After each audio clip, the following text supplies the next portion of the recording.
Welcome. My name's Coretta Phillips and I'm a professor in the Department of Social Policy here at the LSE. It's my great pleasure to be chairing this evening's event, which is also being recorded for dissemination purposes. It's so fantastic to virtually see so many people joining today. And I'd like to begin by thanking and congratulating my newest colleague at the LSE, Dr. Robtel Neajai Pailey, who's an assistant professor in international social and public policy. I'm so very pleased that Robtel accepted the job offer to join our department. Her research interests are of particular interest and value to our students, but just as importantly, it's incredibly refreshing and exciting that Robtel's expertise extends the boundaries of the discipline of social policy in critical ways, examining citizenship in the context of Liberia and Africa more generally. She also follows in the tradition of colleagues in the Department of Social Policy who see their activist work as central to their identities as scholars. Secondly, I want to congratulate Robtel on the publication of her monograph, Development, Citizenship and Its Discontents in Africa, the political economy of belonging to Liberia, which we'll be discussing this evening. And this London launch is, the London launch of Robtel's monograph is one of 5. It follows a launch in Monrovia, and after this one, there are 3 other book launches which are taking place in the cities in which the research is being conducted. I also want to welcome our esteemed discussants, Professor George Clay Kia Jr. and Dr. Bronwyn Mamby. George Clay Kia Jr. is Dean of the Mickey Leland Barbara Jordan School of Public Affairs and Professor of Political Science at Texas Southern University, and he's joining us from Texas. He's an expert in security, development, democratization, foreign policy and international cooperation. I'd also like to welcome Dr. Bronwyn Mamby, who is London-based, a visiting senior fellow at LSE Human Rights, and she's a leading authority on nationality law and statelessness in Africa. So the order for tonight's event will be as follows. Robtel will speak about her book for around 25 minutes, immediately followed by George and Bronwyn, who will each have 15 minutes to reflect on Robtel's book. And then there'll be a brief 5 minutes for Robtel to respond to points, questions raised by George and Bronwyn. And then there'll be 20 minutes for questions from you, the audience. So I'd like to now hand over to Robtel, and she will be speaking for around 25 minutes, outlining the key arguments in the book. Thank you so much, Coretta, for that very generous introduction. I am so grateful that you accepted the invitation to chair this event because you've been such an incredibly important source of support and guidance for me in the past 6 months that I've been here at the LSE. Your ecosystem of guidance and love and support has been a font of inspiration for me. I would also like to thank the Department of Social Policy for hosting this event, and a big, big shout out to Maria Schlegel for all of her logistical organizing and heavy lifting.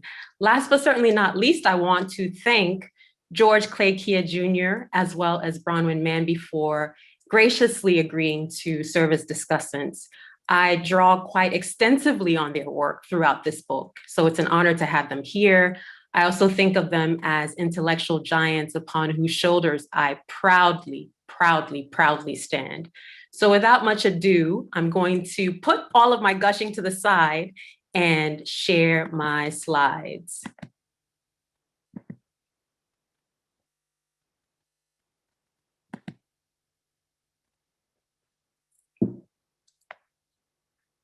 So I'm going to begin by walking you through the outline of my presentation. In part 1, I actually want to read an excerpt of the book as a teaser for those of you who may not have had a chance to read the book itself.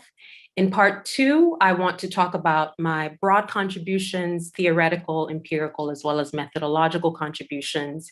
In part 3, I want to talk about what implications there might be for my findings on policymaking as well as practice in Liberia and perhaps in Africa writ large. And then in part 4, I want to walk you through why I decided to embark on a launch tour of this book in this year in the different field sites where I conducted my interviews. So I'll begin by stating that I think of myself first and foremost as a scholar, but I also consider myself to be a storyteller, right? I infuse this book with my literary sensibilities. Each chapter begins with a vignette, and that's a historical vignette or a contemporary vignette from my field-based interviews. And all of these vignettes are thematically aligned to the chapter in question. So I'm going to begin by reading the first couple of paragraphs of chapter 1, which is entitled Methodological, Theoretical, and Biographical Reflections. If you happen to have the book with you, you can follow along. I am starting on page 22. In mid-May 2013, at the Buruburum refugee camp on the outskirts of Accra, Ghana's capital, a petite seamstress hurtled out of a one-room house to fetch rainwater pouring endlessly from her corrugated rooftop. I paused my audio recorder nearly 4 times during an interview with this 38-year-old former refugee who had opted in 2012 for local integration in Ghana after living there for 23 years. Torrential showers splashed through her punctured window screens, exposing us to the elements. Dripping wet, the woman re-entered the house holding a bright blue bucket on the crown of her head, filled with what I assumed was water for washing clothes and bathing, and placed it in a corner of the room. She sat down on a small wooden bench facing me, and we continued the interview, shouting to hear each other above the loud clamor of rain.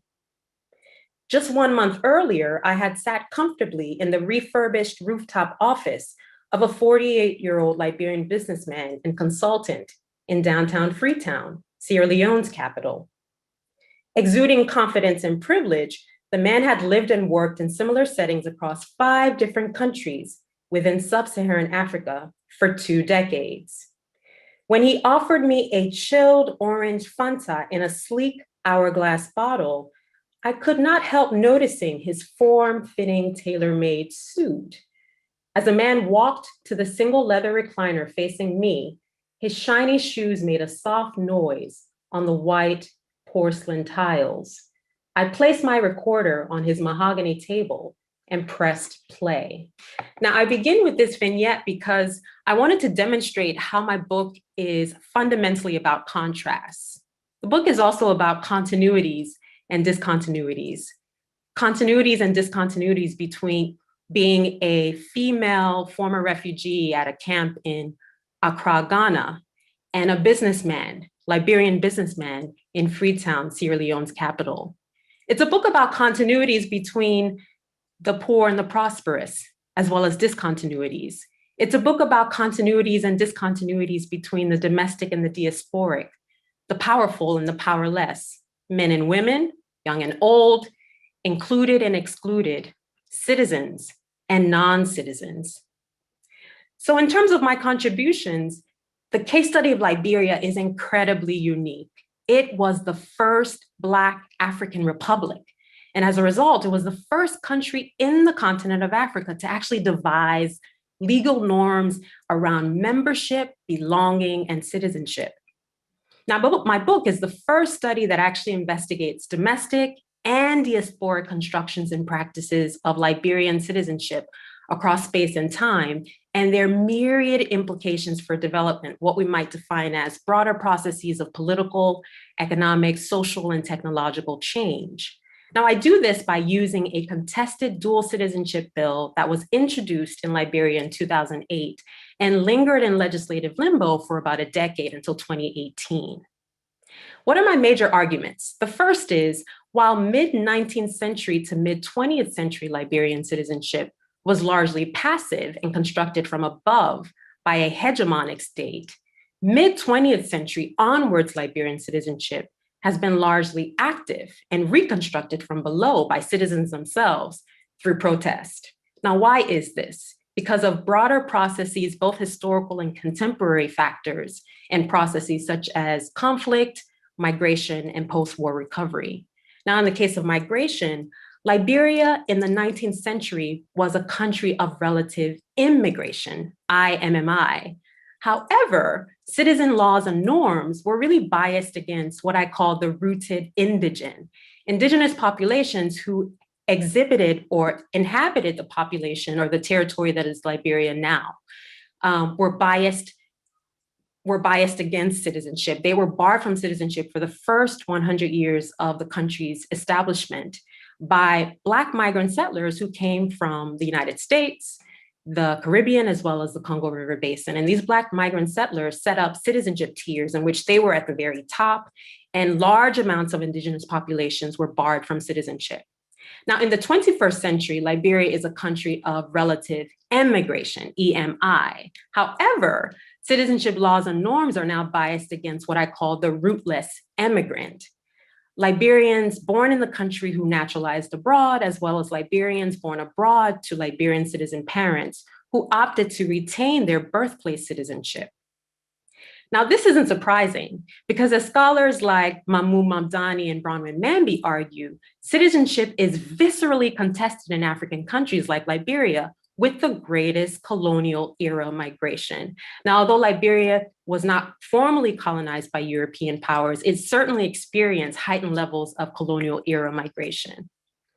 The second argument that I make is that the 21st century gridlock or impasse on dual citizenship in Liberia is effectively emblematic of these enduring struggles over Liberian citizenship across space and time. Liberia happens to be one of only 7 countries in the continent of Africa that prohibits dual citizenship.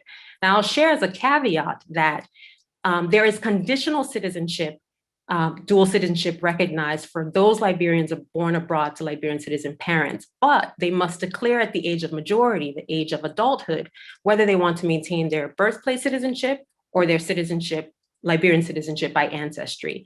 The other 6 countries in the continent of Africa that prohibit dual citizenship are Cameroon, the Democratic Republic of the Congo, Equatorial Guinea, Eritrea, Ethiopia, and Tanzania. The third major argument that I make is that domestic and diasporic actors interpret citizenship and dual citizenship differently based on what Norman Long calls their life worlds, their lived experiences, as well as their social locations or socio-economic backgrounds. Now, what I do in this book is I provide a critical framing of citizenship as a continuum of inclusion and exclusion, as well as development as a process of both amelioration and degeneration. So what I argue is that many domestic actors in Liberia argue that dual citizenship is really a zero-sum game. It will infringe upon their already very limited access to economic, social, and political rights, and it'll actually reproduce inequalities. On the other hand, diasporic actors argue that dual citizenship would actually strengthen their ties to their country, and as a result, enable development. Now, what I do is I interrogate this sort of presumed symbiotic relationship between development and dual citizenship. As I've mentioned before, dual citizenship is viscerally contested as a development intervention in Liberia. I also present critiques of dual citizenship. Many scholars have argued and demonstrated through their research that dual citizenship actually extends rights without actually extracting responsibilities. Others have argued that there's actually no real correlation between enacting dual citizenship and increase in economic contributions by nationals abroad. I show that there's a gridlock on dual citizenship because diasporic actors have actually impacted the bill's introduction as much as domestic actors have impacted the suspension of the dual citizenship bill. This book also centers domestic citizenship practices as key to socioeconomic change, thus challenging the literature that tends to privilege the citizenship claims of immigrants solely. Lastly, this book offers a post-colonial critique of the neoliberal framing of diasporas and donors as the panacea to post-war reconstruction. I demonstrate throughout my research that diaspora, citizenship, as well as development claims are just as contested as donors' development interventions and development claims. I show that diasporas are both development enablers as well as development spoilers. And lastly, I show that diasporas are a silver lining, not a silver bullet when it comes to post-war reconstruction. What are my theoretical contributions? I employ as well as expand Norman Long's notion of the actor-oriented analysis. Norman Long shows that development interventions are contested by different actors based on their life worlds and their social locations. And he shows that these negotiations over development interventions occur at what he calls the interface. The interface is a site of both divergence, where these actors confront each other and produce conflict, but it can also be a site of convergence, where there's accommodation and agreement, where these actors reconcile their different social locations and lived experiences and life worlds. Now, I further this notion of the interface by moving beyond the localized, bounded encounters over actual development projects to a more transnational ideological exchange about the merits or the demerits of dual citizenship as a proposed policy-oriented development intervention for Liberia. I also theorize citizenship as a triad. So this is Liberian citizenship as a triad. I demonstrate that identities, practices, and relations between people actually transform in the aftermath of violent conflict. And Liberia is a classic case study in this regard. Liberia's contested state formation process led to political upheavals in the 1980s, which then led to protracted armed conflict between 1989 and 2003. And this produced a Liberian citizenship triad, where there are three nodes. So many Liberians see citizenship as identity, as a sort of passive orientation. Others see Liberian citizenship as a set of practices. This is a more active interpretation of citizenship. In fact, one of my informants argued that a Liberian is someone who contributes time, talent, as well as treasure, invoking the biblical time, talent, treasure trope. Others see Liberian citizenship as a set of relations, and this is a more interactive interpretation of citizenship. So this is relations between citizens themselves, but also relations between citizens and their government. Now, this book theorizes citizenship more fundamentally as a political economy of belonging. I'm pulling from the title of the book. And in this political economy of belonging, socioeconomic transformation really depends on the provision of privileges and protections, what we might think of as rights, in exchange for the fulfillment of duties and obligations, what we might think of as responsibilities, and vice versa. So the political economy of belonging is essentially this exchange between rights and responsibilities. The book also theorizes citizenship from the perspective of a post-war African country of emigration. It expands the contours of the general citizenship studies literature, which I argue tends to be very Eurocentric and abstract in its orientation. I also make quite a few methodological as well as empirical contributions. This book is based on multi-sided fieldwork. It's based on over 200 in-depth interviews that I conducted, semi-structured interviews that I conducted with primarily Liberian actors in the capitals of Liberia, Sierra Leone, Ghana, the United Kingdom, as well as the United States. And this is based on the work of Sassen, who does a lot of analysis of the global city. She argues that cities, urban centers, particularly capital cities, are the sites where citizenship is most viscerally contested. This book also has an expansive comparative analysis between homelanders, Liberians based in the country who may have left for very short periods of time or not at all, and returnees who've left for short periods and longer periods and have returned to the country during the post-war era. I also compare and contrast the perspectives of executive as well as legislative policymakers, including the 4 sponsors of the dual citizenship bill.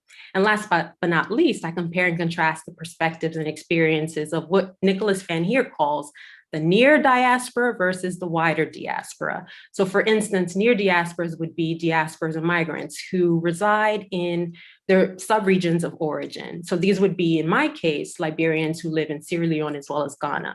Wider diasporas are those who are more far-flung, so those in the United Kingdom as well as the United States in the case of my study. And I did this purposely to provide a sub-regional approach and analysis, because quite often there's a tendency to focus almost exclusively in the diasporas and development literature on those diasporas and migrants who reside in the so-called global north. This book also employs vignettes and verbatim quotes generously from my fieldwork. I also make contributions to the scholarly canon about Liberia by Liberians. I engage extensively with the work of Liberian scholars and really think of myself as a conversation facilitator amongst these scholars. And this is in direct response to the erasure within mainstream literature of these scholars, what I consider to be a form of epistemic violence, right? So I engage with the work of those who have left us, people like Clarence E. Zamba Liberty, people like Thomas J. May their souls rest in perfect power. I also engage with the work of those who are alive and kicking and still with us, people like George Clay Kia, who's with us tonight, people like D. Elwood Dunn, people like Carl Patrick Burroughs, Joseph Seguanu.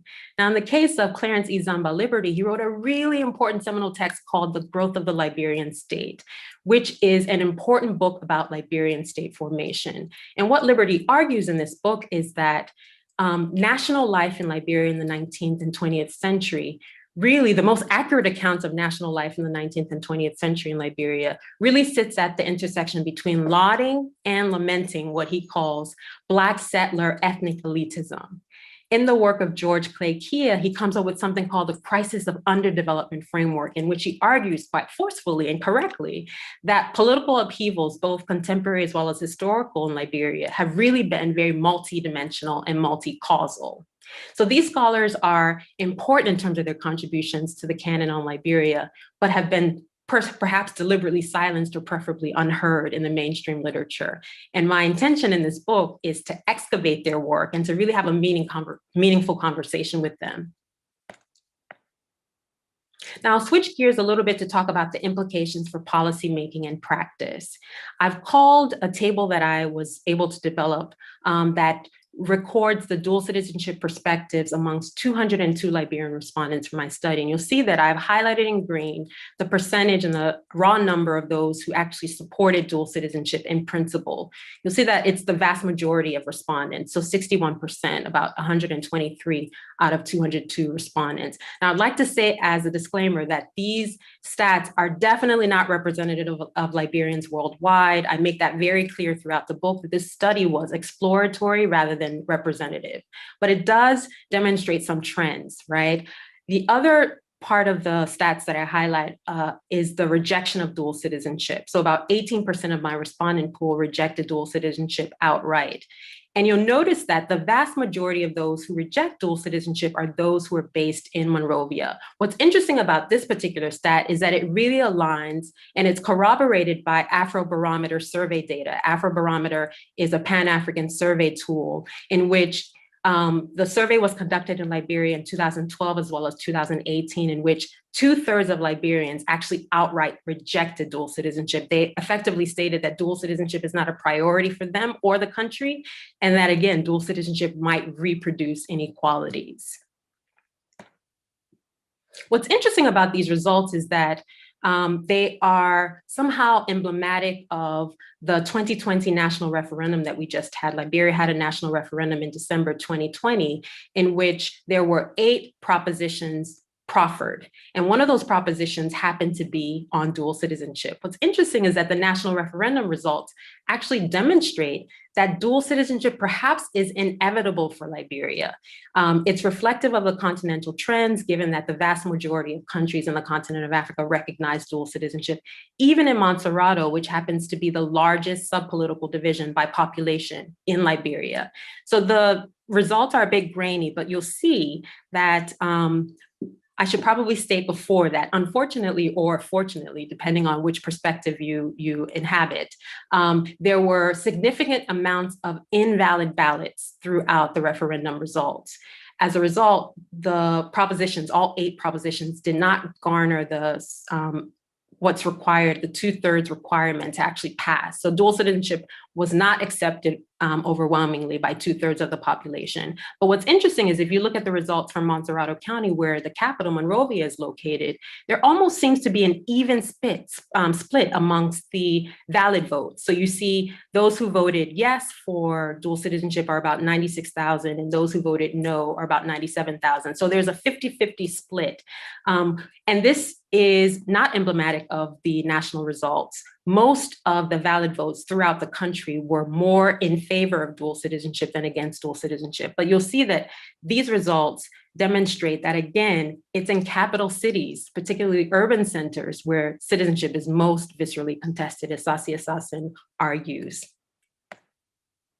What's interesting about these results is that even though there seems to be an inching forward as it relates to dual citizenship advocacy, and what I argue is an inevitability for Liberia, that Liberia will eventually pass dual citizenship, the country also has to take a more gradual, phased approach to enactment, given that there is such broad-based fear in the country, as well as staunch opposition to dual citizenship in certain urban centers like Monrovia.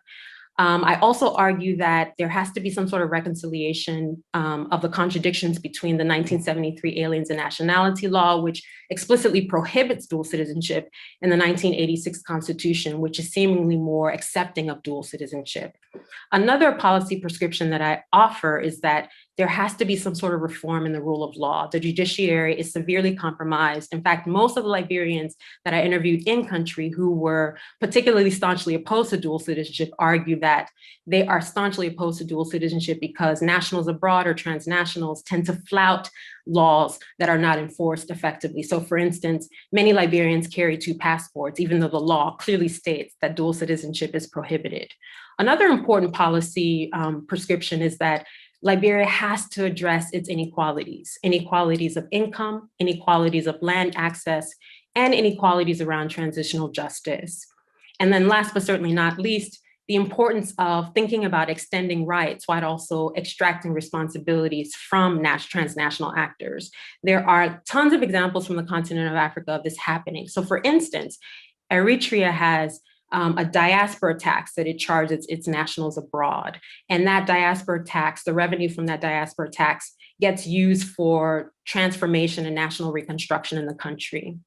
In Senegal, they allow for the voting of a diaspora representative in its parliament or its national legislature. Perhaps that's something that Liberia might consider in lieu of diasporas being able to run for elected office. Sierra Leone also has an operational office of diaspora affairs in the presidency, as does Ghana.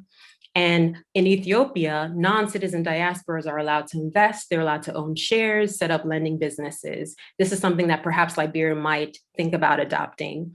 And another policy prescription that I've put forward that I couldn't find any particular example from the continent of Africa, but granting the right to purchase land to transnational actors or non-citizen diasporas, rural land, that is, in exchange for agricultural production.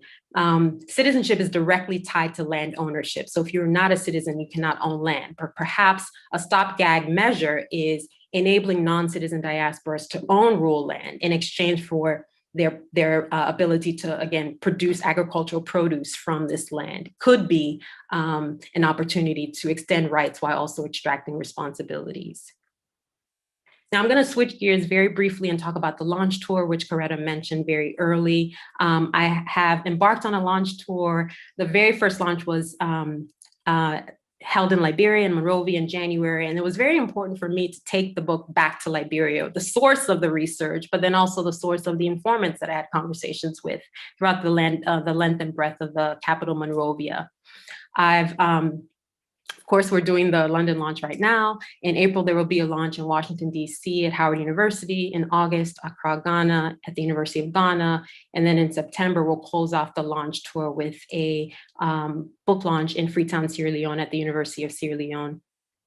Now, all information about the launch tours, as well as smaller events that are being held throughout the year featuring this book, can be found on my personal website, robtelneajaipailey.com, on the events page. The rationale for doing this launch tour is very simple to me. I believe fundamentally that some research about Africa and/or development tends to be incredibly extractive and exploitative. And the intention of my research is to be emancipatory and transformative. So this book is about taking it back to the source. This book is about engaging Liberians and other Africans in conversations about what does it mean to be a citizen, but most importantly, what does it mean to be a citizen in a post-war country that has experienced so much upheaval within the context of post-war reconstruction. So I will end there and stop sharing my screen. I believe that we will have questions and comments after the discussants. Thank you for your attention, and I look forward to engaging in a conversation with you.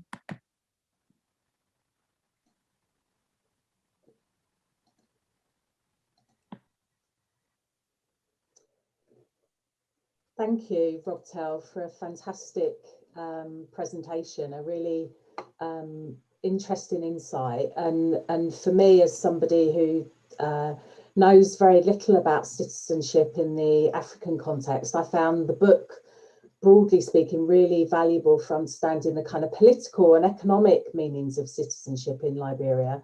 But also particularly valuable was your discussion of the more effective dimensions of citizenship, particularly in the context of Liberia's fraught socio-political history and then its relevance for the contemporary period. So I'd like to just remind members of the audience, if you wish to ask Robtel a question at the end, please use the Q&A function. And if you can state your name and affiliation, that would be great. And also please be brief. We're keen to get in as many questions as possible. I'm now going to turn to George Clay Keir Jr., who, as I said before, is an expert in security, development, democratization, foreign policy and international cooperation. And he's the co-editor of Liberia in the 21st Century, Issues and Perspectives, and author of the forthcoming book, Post-Conflict Elections in Liberia.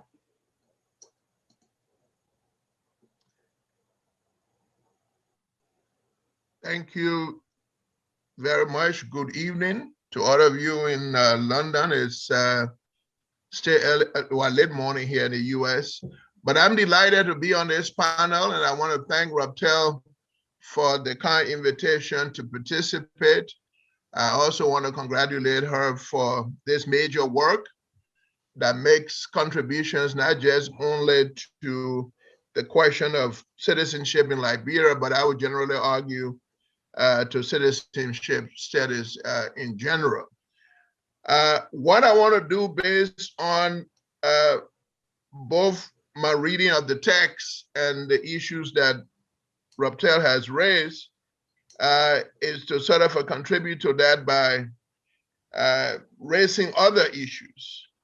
And the first major issue I want to raise has to do with how do we transcend the contentious citizenship debate in Liberia and try to find an acceptable trajectory that, even if it's not totally pleasing to all of the actors, both domestic and diasporic, can be a sort of a middle ground. I mean, and that approach clearly is reflected in the way a number of African countries that Robtel mentioned have approached their dual citizenship project.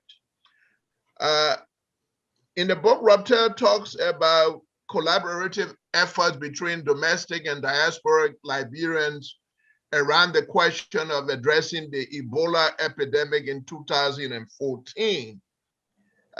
So that raises an important issue, not just about citizenship in general, but about dual citizenship in particular, which is that can that collaborative effort serve as a basis around which to reconfigure the political economy of belonging to Liberia, since what is central, or what was central to that collaborative effort is this idea of the law for Liberia as a foundation for citizenship.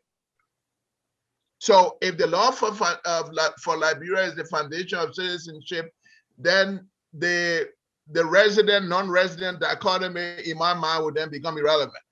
But that's one issue for consideration. The second issue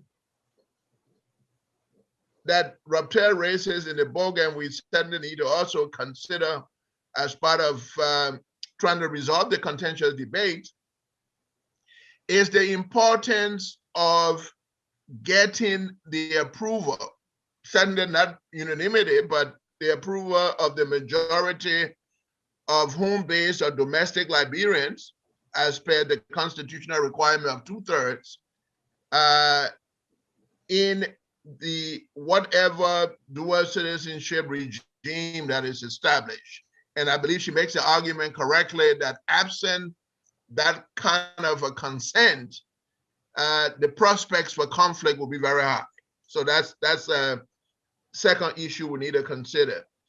The third major issue in my mind is the issue Robtel raised about citizenship governance. And she made reference in her presentation to the fact that although Liberia explicitly prohibits dual citizenship, currently there are some Liberians that have 2 passports. And in fact, there are some Liberians in the Liberian government who are de facto dual citizens. So the question of citizenship governance, basically what she referred to as regulating citizenship, is an important consideration.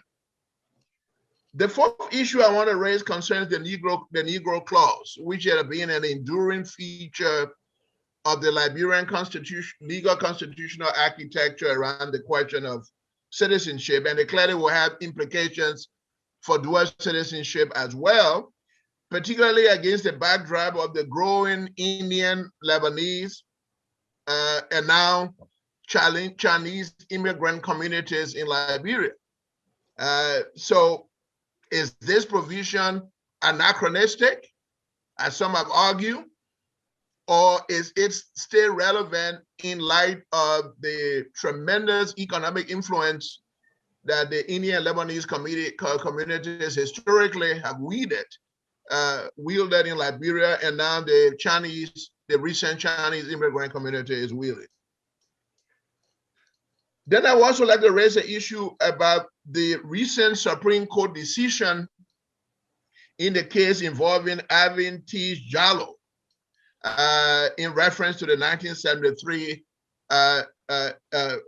alien and nationality law. And that case, as Robtel correctly argues in the book, reflects the contradictory nature of the Liberian citizenship regime, which clearly has implications for dual citizenship, and that needs to be resolved. And then the key issue that comes to mind is that, given the fact that the Supreme Court has ruled that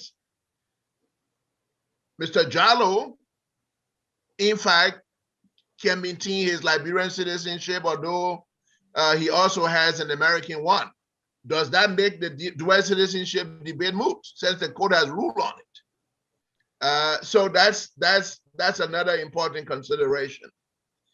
And then, of course, the failed referendum of December 2020, which was based on the new 2009 Dual Citizenship Act.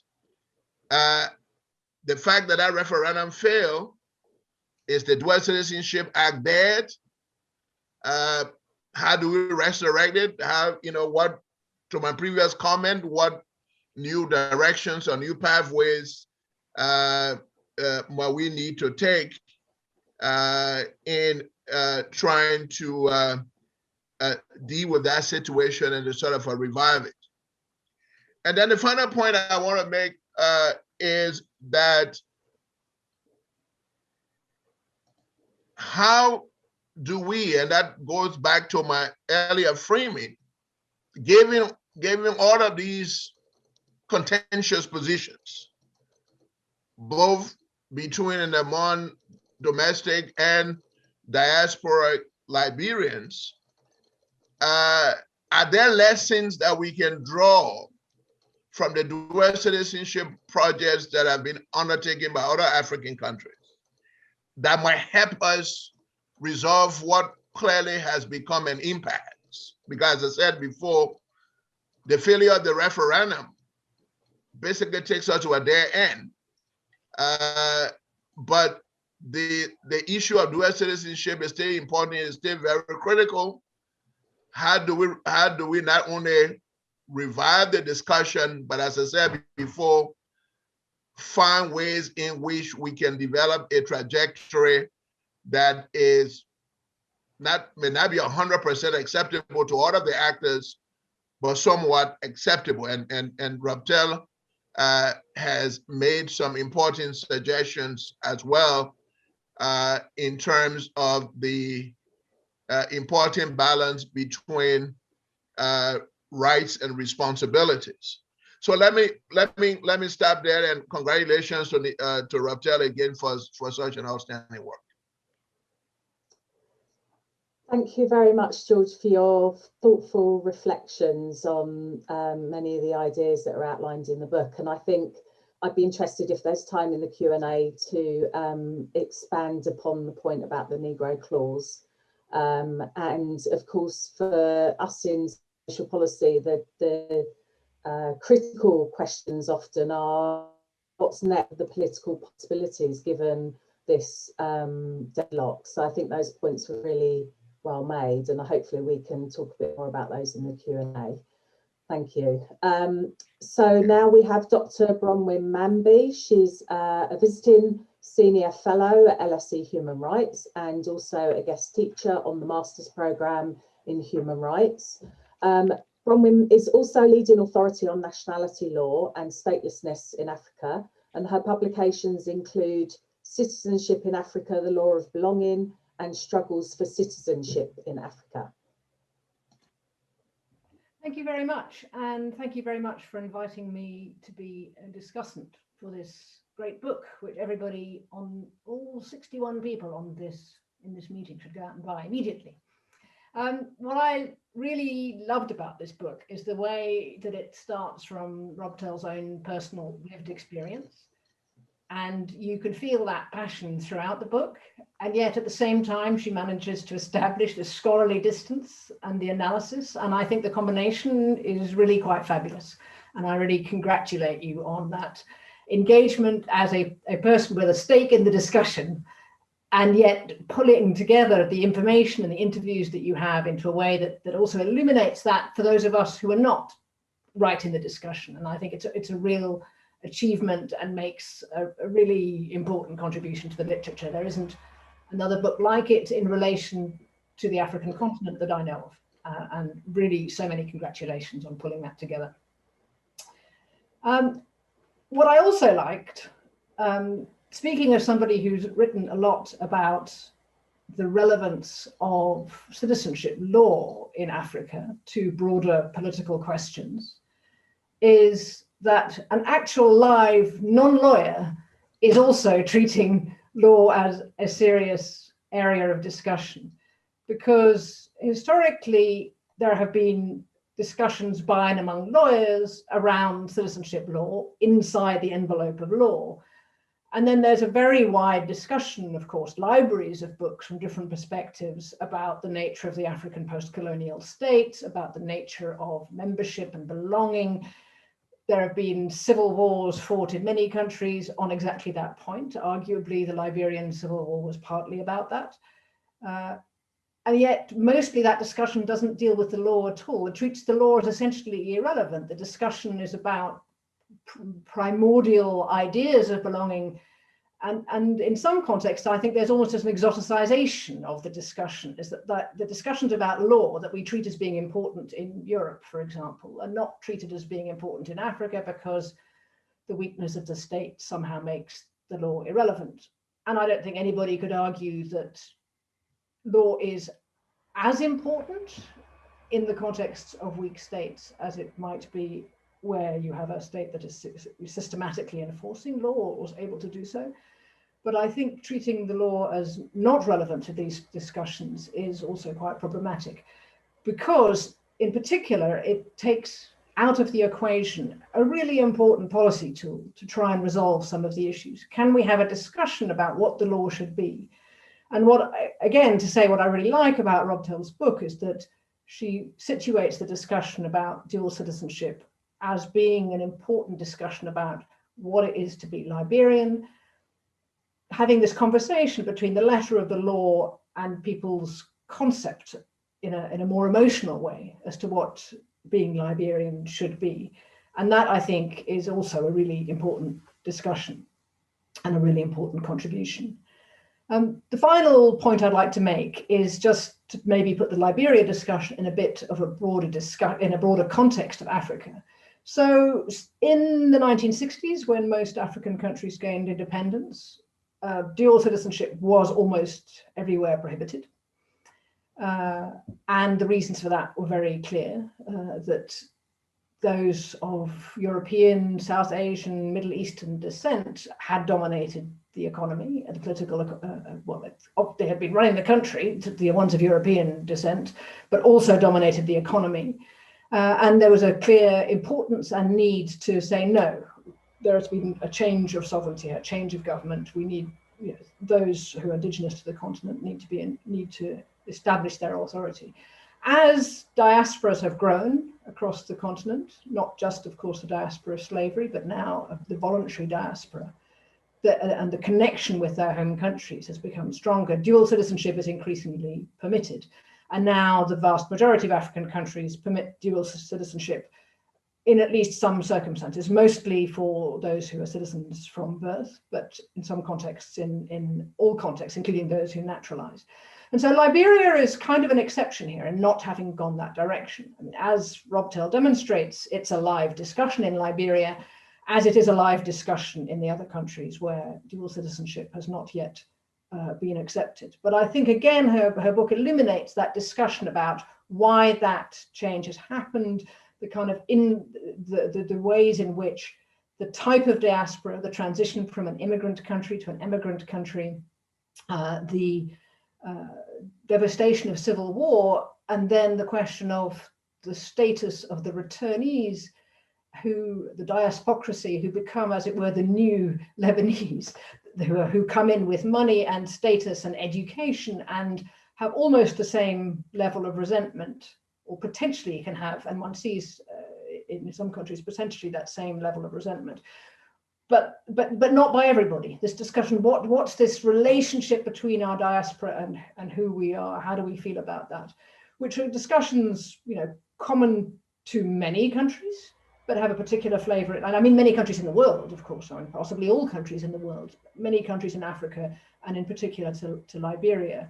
And I think Robtel's analysis or engagement based on this very rich interview material about how do people feel about their placement in this relationship between those who are outside, those who are inside, the reasons why people left, whether they are, as you say, in the near diaspora or the far diaspora, and what that means. What I think is still perhaps missing is more analysis of the decisions in especially the near diaspora. We have a lot of research about people's decision to naturalize in a European country or in the United States or in Australia.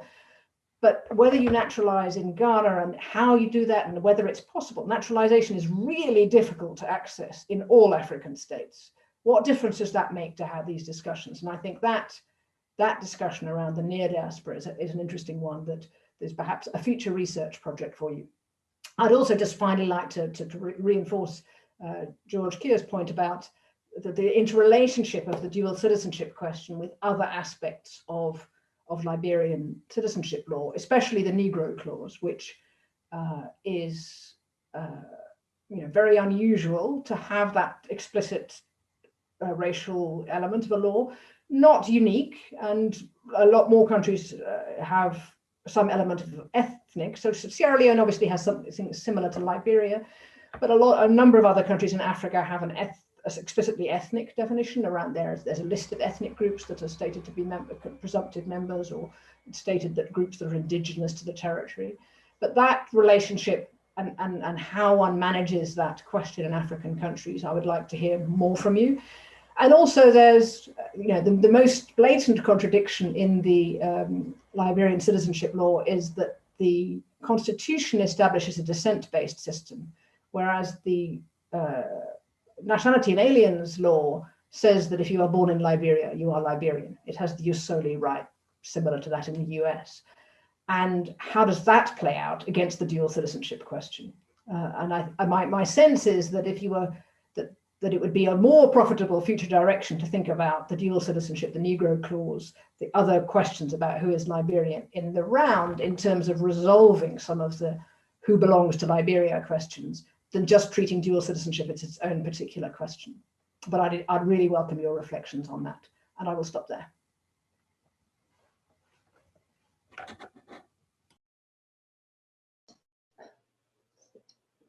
Apologies, I was muted then.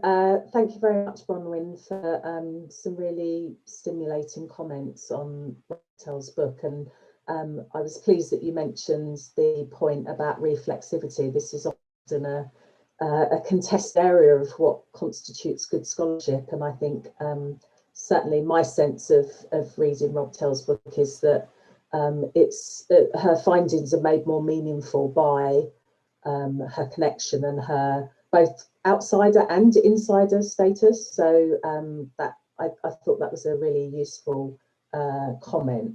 So Robtel, you have a few minutes to respond to not all, but at least some selected comments that have been raised by the two discussants. So over to you.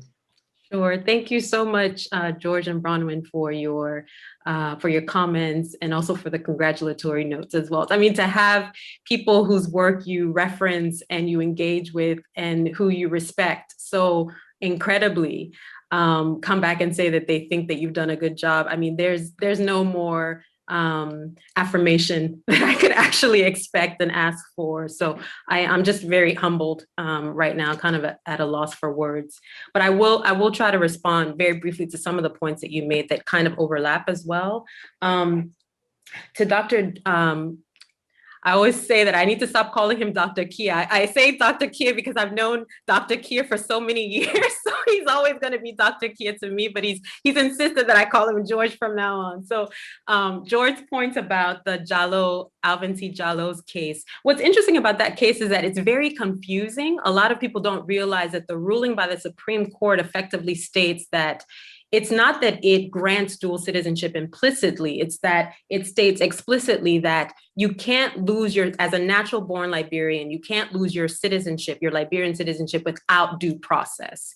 So the ruling didn't necessarily explicitly grant dual citizenship, it just said that the burden of proof then lies with the state to determine whether or not you've relinquished your dual citizenship. So you have to go through the court process to ensure that that citizenship is contested. That's what the ruling says. And I've had tons of conversations with Liberian lawyers to try to explain that that's effectively what it says, as opposed to granting dual citizenship kind of outright. I do want to talk about the Negro Clause, as it's come up both in your comments as well as in Coretta's comments. I always say, watch this space. Because the Negro Clause is actually the subject of my new project, which is called Africa's Negro Clauses, or Africa's Negro Republics. And it focuses on both Liberia and Sierra Leone, given that they are the two countries that have explicitly race-based citizenship clauses. Sierra Leone's is slightly different because in 2006, when it enacted dual citizenship, it enabled non-Negroes, or so-called non-Blacks, to obtain citizenship, whether they were born in the country or not, through naturalization, whereas Liberia explicitly prohibits even naturalization for non-Blacks. What I will say about the Negro Clause, in terms of what I found in my research, because I didn't explicitly ask people about the Negro Clause, they volunteer that information to me. The vast majority of my respondents were in support of the Negro Clause, for those who actually spoke about it explicitly. And what I realized is that those who were against the Negro Clause really think of citizenship through the practice-based realm. They think of citizenship as what you do. And so what they argue throughout my interviews is, if Lebanese, Indian, Chinese, Pakistani citizens in the country are actively involved in the commercial activities, they pay taxes, they abide by the laws of the state, then they should be granted citizenship based on this practice-based interpretation of citizenship.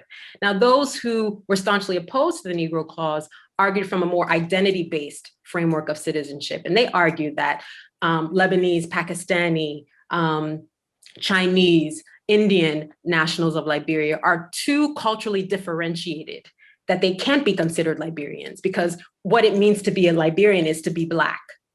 I also spoke to policymakers who talked about the fact that the reason there's been so much pushback against abrogating the Negro Clause is because it's directly tied to land.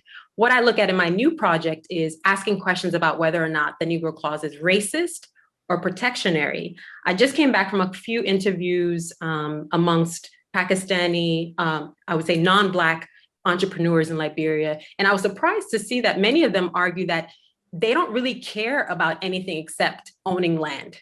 Because that's a major tenet of citizenship at the moment. What they have to do is to keep leasing land, and leasing land, it can be quite cumbersome, and you have to keep doing it every year. And it actually creates a certain monopoly amongst landed gentry in Liberia and Sierra Leone. So if the land issue were no longer an issue for them, then they wouldn't necessarily have a problem with the Negro Clause. In fact, some of them actually argue that they can see why Liberians would think of it as protectionary, given the historical trajectory of exclusionary citizenship, given the historical trajectory of so few people having access to land, and the conflation of private property and land ownership, as well as citizenship in Liberia. So I would say watch this space for more research, empirical research on the Negro Clause. It is something that I'm going to focus on explicitly in my new project, but that's how people kind of framed whether or not the clause is racist or protectionary, based on this identity-based framework of citizenship versus the practice-based framework of citizenship.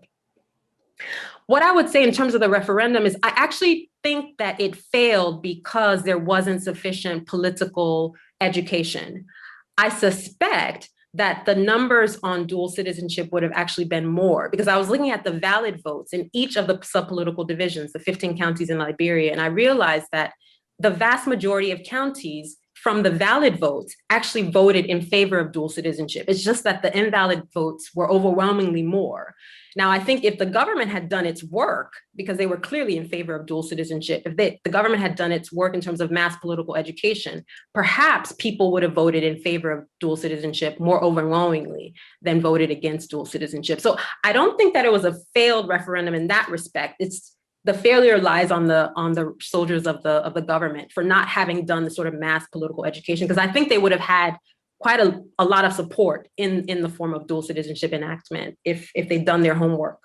In terms of lessons from other countries, what's interesting about the Liberia case study, and I think Bronwyn can speak to this as well, is that it's not unique in terms of these iterations. So for instance, Ghana went through a 10-year period where there was contestation around dual citizenship. It effectively passed dual citizenship in 2002, but didn't start enacting dual citizenship until 2010 or 2012. And the same kinds of conversations about fears of domestic populations versus diasporic populations came up. The same case was made for the Sierra Leonean example. In fact, I went to Sierra Leone and I conducted interviews with parliamentarians who said that the Liberia case is not unique. The same kinds of conversations that you're having in Liberia, we also had in Sierra Leone. And the case goes throughout the West African sub-region, as well as in other parts of the continent as well. So again, I really fundamentally believe that it's inevitable that Liberia will eventually pass dual citizenship. It's just a matter of time and some sort of policy prescriptions that need to be inserted into the law to make people feel comfortable with actually accepting dual citizenship as a development intervention. So I think I will end there because I think I've exhausted my time. But again, thank you, Bronwyn and George, for your comments. And thank you as well, Coretta, for your commentary.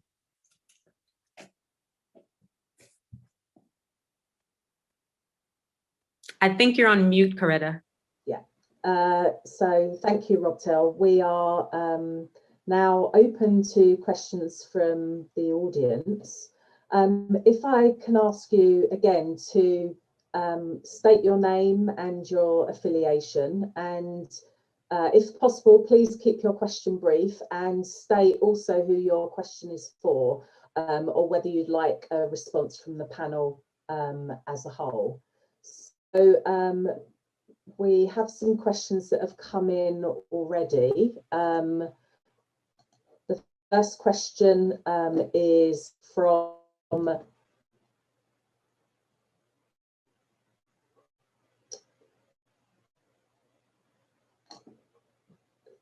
sorry, I think there's a slight malfunction. I'm going to come. We had an advanced question. I'm going to come back to that. So the first question is from Elmina Quayo, a sixth form student in the UK. She said, "My mother's family are Liberian. If dual citizenship is permitted, how likely do you think it is that Liberians outside the country will want this dual status, considering the economic instability in the region? Is the proposal more attractive to home-based Liberians or those in the diaspora? Could this difference in attractiveness deem dual citizenship unfruitful?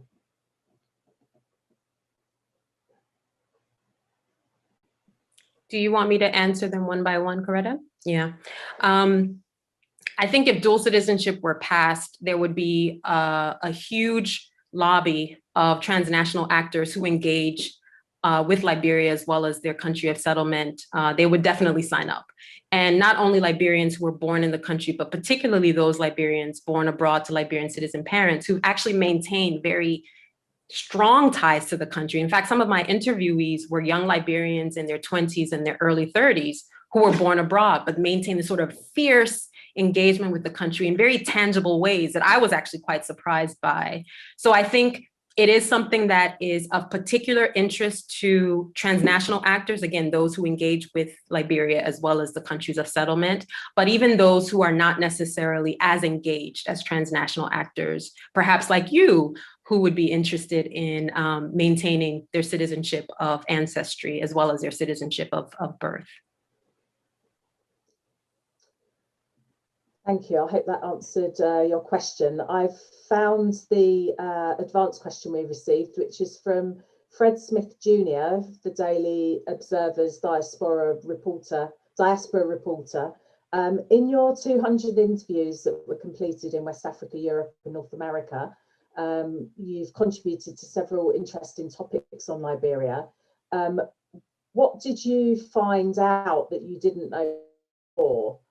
And, you know, or the question is asking about what fascinated you most about dual citizenship in Liberia or Africa more generally? Sure, thanks for the question, Fred. I think one of the things that surprised me when I was conducting my interviews, and that's one of the reasons I showed that slide where I generated a table with the percentage of the number of respondents who were in favor of dual citizenship versus those who rejected dual citizenship. And my respondent pool surprised me because I had been looking at the Afrobarometer data. And I almost assumed that there would be a sort of unanimous rejection of dual citizenship amongst those Liberians in the capital, in Monrovia. When in actuality, although the vast majority of people did reject dual citizenship, there were actually a number of Liberians in country who were in favor of dual citizenship, policymakers as well as ordinary citizens who were very, very much in favor of dual citizenship. Now, some people have asked me in other venues whether or not I believe that my positionality influenced their statements during the interviews one way or the other. I mean, I have a very, very explicit and conspicuous American accent. So perhaps when they were in the midst of having conversations with me, they felt fearful about actually talking about their honest opinion about dual citizenship because perhaps they thought I was more sympathetic towards the dual citizenship clause.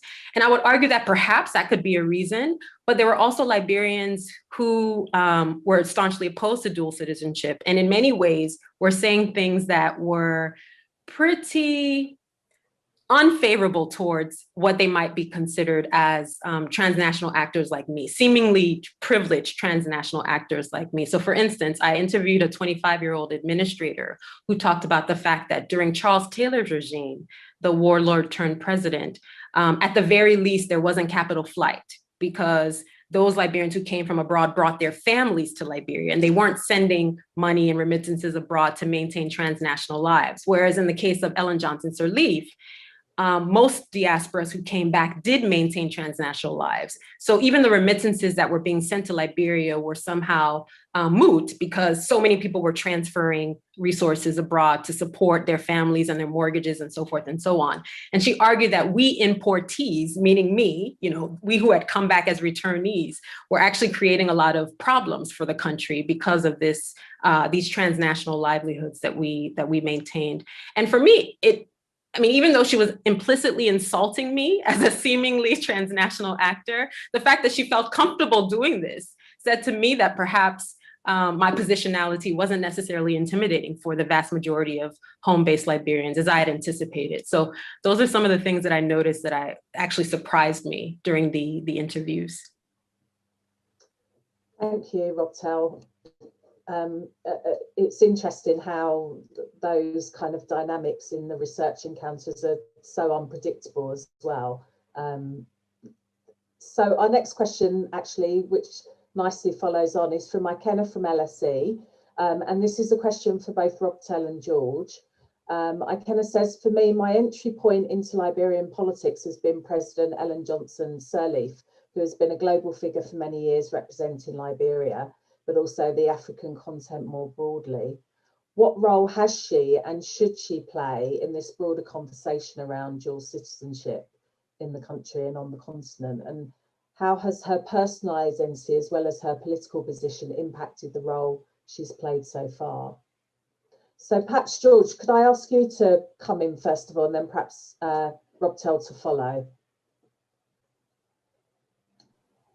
Well, thanks for the question. You know, I would say she, like any other Liberian, is clearly entitled to a perspective on the matter, and I'm sure she has one.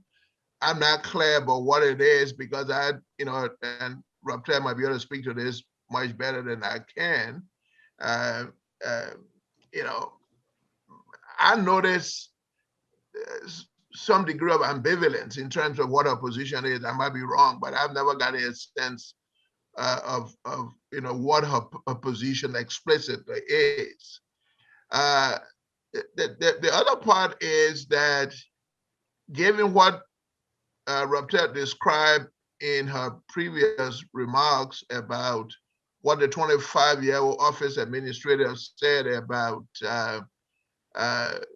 diaspora Liberians who had come home and worked, particularly in the Sirleaf regime, that they were, you know, remitting money to their families abroad in order to retain their transnational lifestyles. I am very, very, very sure that that will also impact her role in terms of helping to drive the discussion about dual citizenship, because I'm sure that there's a portion of the population that particularly blames her, given the remittance issue, that is a sort of a reflection of a wider problem, that if diaspora Liberians were given dual citizenship, we're going to have, you know, there will be capital flight because, you know, even if they were to come back to Liberia, they're going to be transferring money abroad so that their families can maintain that transnational lifestyle. Yeah, I think George summarized it quite well. I think I have to do full disclosure here. When you read the book, you'll see clearly that I actually worked with Ellen Johnson Sirleaf for 40 years as one of her mid-level aides. So I got a chance to see firsthand accounts of her position on dual citizenship. She was very, very much in support of dual citizenship.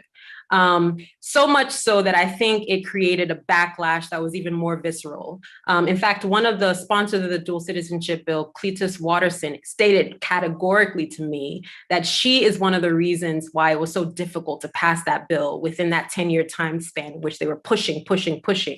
Because there was this, and Bronwyn alluded to this, but I have a theory of her regime in which I call a diaspocracy, right? President Sirleaf created what I call a diaspocracy. She created a regime in which diasporas were favored over those who were home-based or homelanders. In fact, there were large numbers of people she hired, including myself, who came from abroad and who occupied positions of real influence. I mean, ministers, deputy ministers, assistant ministers, heads of state-owned enterprises. And many of us, I should say, were paid significantly more than those homelanders, those domestic-based actors, as well as in some cases more than some near diasporas who are coming from within the sub-region as well.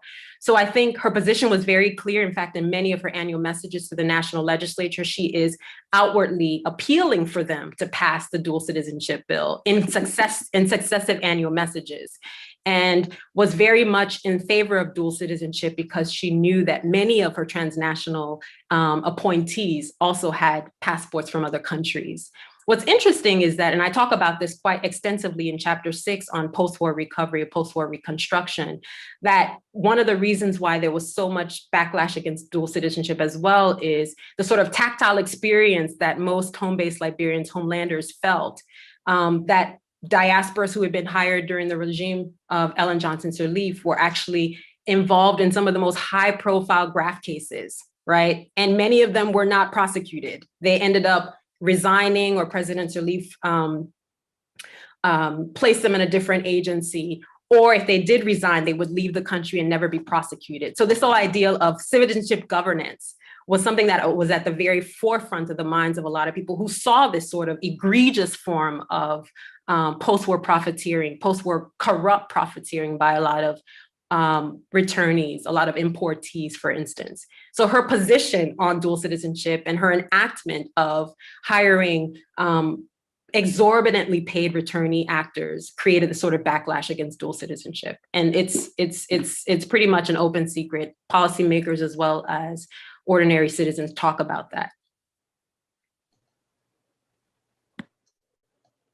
Thank you, George and Robtel. Our next question is from Wendy Appenteng-Daniels, who's a student on the International Social and Public Policy Programme at LSE. Her question is, to what extent are Liberians in the near diaspora considered as part of the diasporocracy? Yeah, it's a very, very, very, very good question. Bronwyn brought this back up during her comments as well. I would say that the vast majority of Liberians who were hired by the Ellen Johnson Sirleaf regime were those from the wider diaspora, from the United States, from parts of Europe. That's not to say that there weren't near diasporas here and there in different ministerial or deputy ministerial posts, or but the vast majority of them, from my memory, at the very top level, were from the far diaspora. So this diasporocracy is not necessarily about the dichotomizing between near and far. It's overwhelmingly about diasporas in general, and how their positionality in certain positions of power and influence definitely has an impact on how they're perceived by homelanders. And that's usually it creates a serious rift given these hierarchies of power, given who is recognized as valid and who's not recognized as valid.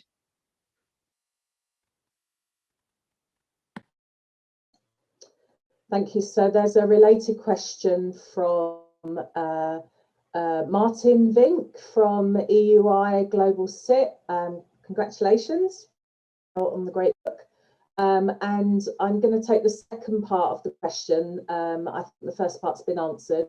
How much differences between respondents in the near diaspora and the wider diaspora? How did that play out? How do you think that played out in the referendum in terms of differences between districts with strong connections to people near and further away, but connected to Liberia?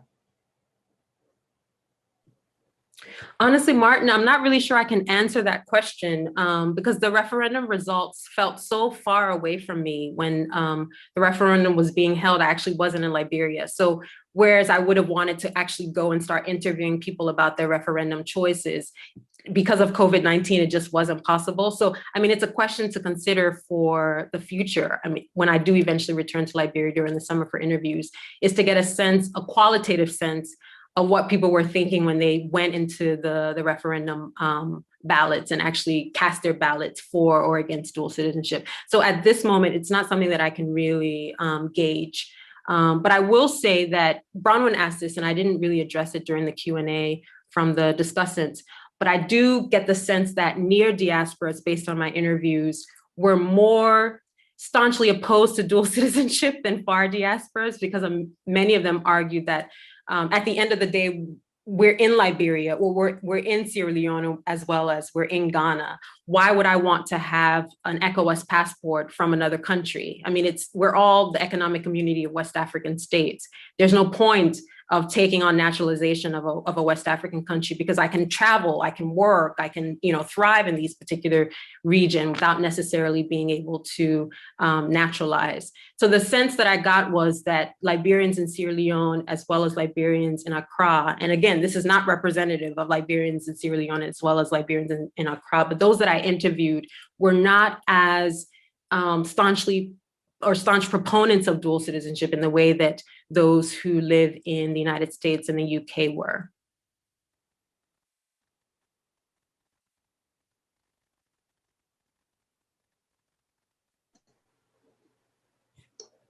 I think Bronwyn wants to say something. I just, if I may, if I want to interject, so I just want to ask you a question, Robtel. So in the research that I've done on statelessness in West Africa, one group of stateless people in South Africa are former Liberian refugees in other West African countries who, when the ceased circumstances clause was invoked and repatriation was enabled and people could choose local integration or repatriation, there was a process by which Liberian consular officials had to verify that they were Liberian. And there were at least 1,000 people who had been registered with UNHCR as Liberian refugees who were not recognized as by the Liberian authorities as Liberian. Some of those have been resolved. I don't think all of them have been resolved. And of course, the ones we're talking about there are those who are registered with UNHCR. And precisely because of the free movement in West Africa, there will have been a large number of Liberian refugees who never registered with refugee status. They just moved to the Gambia and operated there. And it's been possible to do that without identity documents. People can manage. But I would think that the question is not so much dual citizenship, but the inability to prove Liberian citizenship for those in the near diaspora. And I'm wondering if, I mean, I think you haven't done that research, but I'm wondering if that question came up at all about, okay, so I'm in Ghana and I'm Liberian. I don't need dual citizenship because I'm Liberian, but that does depend on Liberia recognizing that you are Liberian. And so I'm wondering about that broader question about people who's, the most marginalized, the poorest, the least documented people who may feel themselves to be Liberian, may in fact be Liberian in law, but can't prove it. Yeah, if I may, I think that's a really, really good question, Bronwyn. And it actually wasn't something that I considered when I was speaking specifically to former Liberian refugees in both Sierra Leone and Ghana. I hadn't made that connection that perhaps one of the reasons why they're so staunchly holding on to their Liberian citizenship is that it is a lifeline that they effectively don't have any other choice. And if they can't prove that Liberian citizenship, then effectively they become stateless, as you've mentioned. Whereas those who may have traveled to the United Kingdom or the United States may not necessarily have that issue. It might not be as germane to their experience as opposed to those within the sub-region. But specifically within the case of refugees, I found that holding on to their Liberian citizenship was actually quite important to them. And perhaps it has something very, very clearly linked to what your question is about. Once you lose that passport or once you lose that ability to prove your Liberian citizenship, then you become stateless. And in many ways, the accent, I found that their accents were effectively Sierra Leonean or their accents were Ghanaian. And one of the ways in which, when we're trying to verify someone's legal status, is, do you sound like a Liberian? Can you connect to a city or a town? Can you describe your experience of being Liberian in Liberia? When in many cases, people like the seamstress that I interviewed had lived in Ghana for 23 years. So if someone asked her, let's say she lost her Liberian passport documents or her identity documents, and she ends up in South Africa, for instance, if someone asked her, please describe your experience of a city in Liberia or describe a town in Liberia, there's no way she would be able to identify that. And furthermore, her accent has become more Ghanaian than Liberian. So in the midst of that, then it becomes almost, again, a lifeline to be able to prove your Liberian citizenship when you live in the sub-region as a refugee or a former refugee, in a way that it's not as a compelling interest for those who may have left to go to the UK or the US. So thank you for bringing that up. It wasn't actually something that I considered, but it's a valid point. People who, Liberian parents born in Sierra Leone speaks English with a Sierra Leonean accent, then moved to Guinea and now speak mostly French, speak Fula throughout, but with different bits of other language mixed in, and you know, so, and indeed they might actually have all three citizenships, given the fuller connection in the region, but nobody will recognize them. And, you know, although they consider themselves to be Liberian because that's where their parents came from. And that question of the document, the meaning, the legal meaning of a document being so much more about foundation for security and emotion as well. But this is your, I don't want to, that's it, that's my question. Thank you, Bronwyn. If I can move on, we have a question, an anonymous attendee. What ways are the government protecting land ownership and at the same time creating a business-friendly space for foreign investors and businesses? So this is in the context of successful business people in that seem to be Lebanese in Liberia. Yeah, I don't know if George wants to chime in as well. So Liberia passed a land rights act in 2018.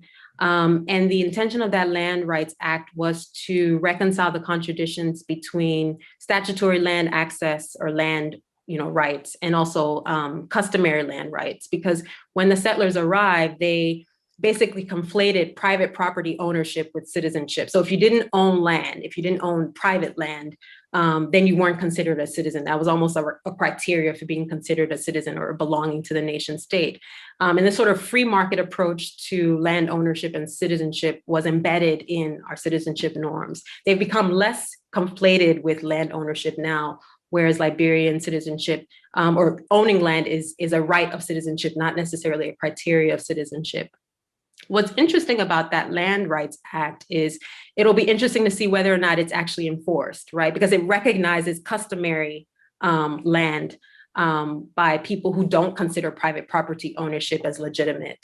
In terms of land ownership for non-citizens and non-Blacks, it is prohibited.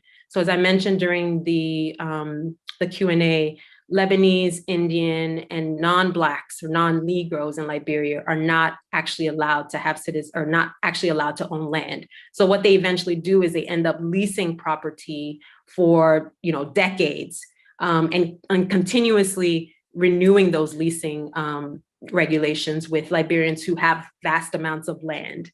And so one of the things that I'm arguing in my new project is that the Negro Clause isn't necessarily protectionary of all Liberians. It's protectionary of those who have large amounts of land because it actually contributes to their economic livelihoods in a way that it doesn't for people who are landless or Liberians who are landless. So in terms of being able to own land, it is not something that's recognized for non-Blacks in Liberia. In Sierra Leone, yes, but not in Liberia. So one of the main arguments for dual citizenship and perhaps for abrogating the Negro Clause is that you will enable those non-Blacks to own land. They will invest more significantly in the nation state as opposed to sending their money to Lebanon or sending the money to India or housing their vast amounts of wealth in Indian banks or Lebanese banks. But as the literature says, enabling dual citizenship doesn't necessarily correlate with increased economic contributions for those dual citizens. So it's a bit of a catch-22. Like I said, watch this space. I will have more information on the Negro Clause and its impact on land access, particularly for those who are considered non-Negroes, hopefully in the near future. George, would you like to come in here as well? Well, I believe Robtel has summarized the point very well. One point I want to add is that the discussion on dual citizenship, and she raises this point in the book as well, has to, it is absolutely imperative that it is an integral part of the broader discussion about state building and nation building. Because restructuring the Liberian state itself is quite fundamental to the discussion of dual citizenship. Because if the state is weak, as Bronwyn had mentioned, and therefore incapable of citizenship governance, then I think we might have much more serious problem, irrespective of whatever the pathway is that the dual citizenship discussion eventually takes. So all of these have to really be linked. So we can treat the dual citizenship discussion in isolation from the broader processes of state building and nation building and state restructuring. Thank you, George. I think we've answered a couple of the other questions already. So I'm going to move on to a question from the man. Great talk, Robtel. Could you say a bit about how the media environment, the ownership of newspapers, TV channels, social media, shapes the debate at home and abroad around this issue?